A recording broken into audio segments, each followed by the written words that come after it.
So we are back at Hope Farms for spring seed starting part 2. We're with Farmer.Froberg. Make sure you follow him and me on TikTok. I'll put the names at the bottom. We've been doing a lot more stuff on TikTok here lately. It's a cool new medium I'm starting to get into. You know, my buddy right here, Tyler, he's TikTok famous. We go that far. So you know, but let's turn around and see what Tyler's got going on with his soil, and see what kind of amendments he's putting in there to get his seed started for the spring. The propagation station. There you go. So what were those pellets you just put in there? So I just threw a little Microlife 624 in there. You know, I'll be honest, sometimes I forget to do it. Yeah. But it definitely helps, right? It's a slow release, organic, real weak fertilizer. Really good for the plants. It's all organic, so everything is focused on soil health in it. And so it gives your plants just a pretty good start. You notice here though, we talked about this last time, very wet, right? I want this moist. I want this this growing media as wet or as moist as possible when we plant in it, because if it's dry, when we try to water it, what'll happen is the water will just sit on top. It absorbs more when it's moist, and it's easy to get it wet in here than it is in the trays. And so always try to start with a wet media in there. So ingredients: humates, yucca, cornmeal, kelp, amino acids, natural sugars, microgrowth, and biological inoculants. Fancy. Yep. All right. I got Tyler a tripod for his birthday. Thanks, buddy. He's very pleased with it. He can do his TikToks live over his soil bin. Probably. Look at that. You got me a little tripod with folding legs on it. I can hang it wherever. How cool is that? So what are we planting today, man? So we're gonna get several things started today. First thing we're gonna get started. Wait for it. Jicama. So we Jicama. did save a lot of our seeds, but this is what I like to call my insurance, right? In case our seed saving didn't go as planned, this will make sure that I still have some plants. Yeah, there you go. So we're gonna put these jicama in a 50 cell tray for several reasons. One is it's got a real large root system when they're young, and so anything that will potentially have a real large root system will do great in the 50 cell. Plus, the bigger the cell, the longer the time in the hoop house, which we like. Right? It's still a little chilly, or we still have a chance of getting a little chilly as we move into February. And so the longer we can have them in here while still actively growing, the better. And so we'll fill the tray lightly. If you've seen any of my seeding videos, you know how we do it. Fill the tray lightly. Take a secondary tray. Use it as a dibble board. Anybody has any questions, just let me know. We'll use it as a dibble, does a real good job. What type of soil do you use? This is a coconut coir peat moss mix. Pretty good stuff, right? You want something that'll stay real moist. Where's Lily? She's running around somewhere. Hoop house is her favorite spot, so she's in here. So, you could see, we've dibbled our holes. The very strict rule here on the farm, 1 seed per hole. 1 seed per hole. This saves us in seed and saves us in thinning later on. I'm gonna go.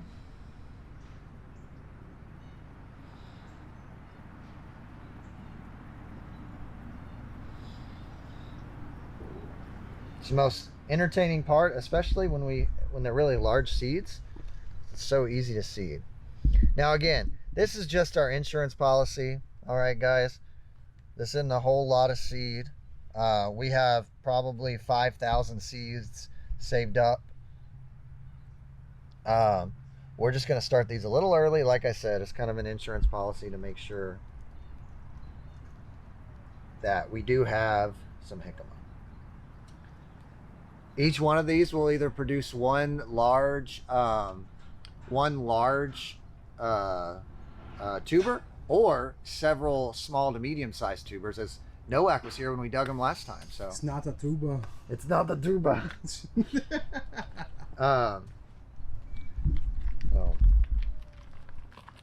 go ahead and This is jicama again, right? yeah, we're seeding jicama. Not jicama. It's Yeah, jicama. jicama. Tastes like a cross between a potato and I don't know. An apple. Tastes like an apple and a potato mixed together. Yep. Definitely a weird texture and a weird flavor. Especially if you're not used to it. Once you eat it enough, you start to crave it. Yeah. And so after we've seeded, right, we'll dibble one more time just to make sure. There's several key steps in ensuring you have good seed germination, right? Seed to soil contact and moisture. Those are two most important things. Some seeds do require heat, right? But the two most important things are seed to soil contact and moisture. Can you elaborate on the heat? Yeah, so it depends on what the crop is, right? And so if it is a crop like tomatoes, right, they like it more like 75, 78 degrees when germinating. And so it just depends on the seed, right? A lot of our fall stuff like brassicas, the temperature doesn't matter. They want seed to soil contact and moisture. And so let's see. I love jicama, except in, yeah. I put multiple seeds because I'd rather thin than waste space. Yeah, so I'm the opposite, right? If I do multiple seeds on 5,000 trays, it's going to take us, we're going to spend days thinning, and that is not efficient. And you're on a large scale. Yeah, exactly. So if you're, if you're only growing a little bit, then sure, but if you're buying good seeds and you are, everything's appropriate in your hoop house, you should have, if you're doing it the right way, you should have good germination rates, and you won't have to waste all that time thinning. A lot of people waste a lot of time thinning for this fear of poor germination. But if you're thinning that much, that probably means you got good germination. Well, what I like to do is I just go through with a pair of scissors and I cut the ones I don't want, and I sure, and yeah, that's so I'm not going through and pulling each individual one. I just go snip. And so if when we before we went to the one seed rule, that's how we would do it, right? But I mean, on 5,000 trays, you're going to be thinning for days. Yeah. It's not efficient. Yeah, and so 50 cells, most of our crops go in 50 cells, right? Now that all of our longer term crops go in 50 cells because they'll remain longer here in the hoop house. We can grow bigger, healthier plants. They're a lot easier to manage the nutrition here than in the field, right? And so, but a lot of our small stuff and a lot of our cut and done stuff, like our romaine, bok choy, stuff like that, 128s all day, right? But anything that's a longer term crop with a nice big root system that needs a little bit more TLC on nutritional management, we'll put them in 50 cells. That way we could keep them here in the hoop house as long as possible. So we'll make our label. Most important part. Most important part. And so, jicama.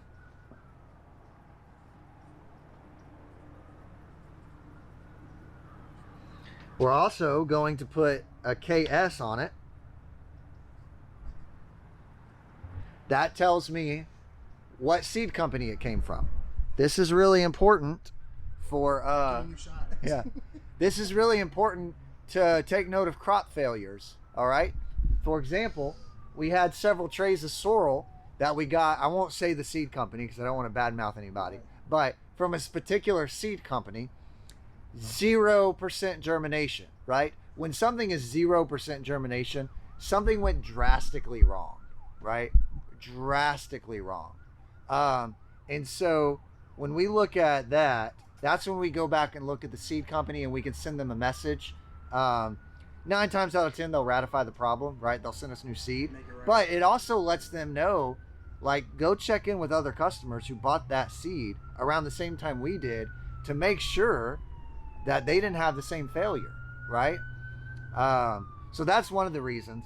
The second reason is if we have success with a particular seed from a particular seed company, we want to be able to praise that success, right? We want to be able to say, hey, This is awesome. I thought you said soil and with a heavy draw. That's funny. All right, and of course the date, which is the 19th, right? The 20th. Inauguration day. Inauguration day.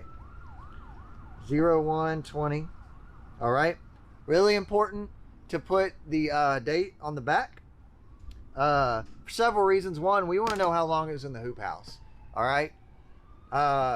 You know, I'll go through and look, and if I see that something was in the hoop house way too long, then we're able to, you know, we could try to fix the problem. It's probably a nutritional problem, so we can go and fix it. What is the shelf life on seeds? That depends on the seed and how you're storing it, right? A lot of seeds will do better stored in cooler temperatures. Some seeds won't. What about freezing your seeds? Yeah, so some seeds can take freezing, some seeds can't. Yeah. All right. Most importantly, though, out of direct sun and no moisture, right? So if you're going to store seeds, those are the two main things: is temperature controlled, and then out of direct sun and as little moisture as possible. Actually, I could fit just a little bit. I could fit one right there. Good thing you're so stretchy. I know, right? Okay. All right, so I got most of my seeds planted. If you didn't see what I was doing, I was on Instagram Live. So go follow Nowak Farms on Instagram.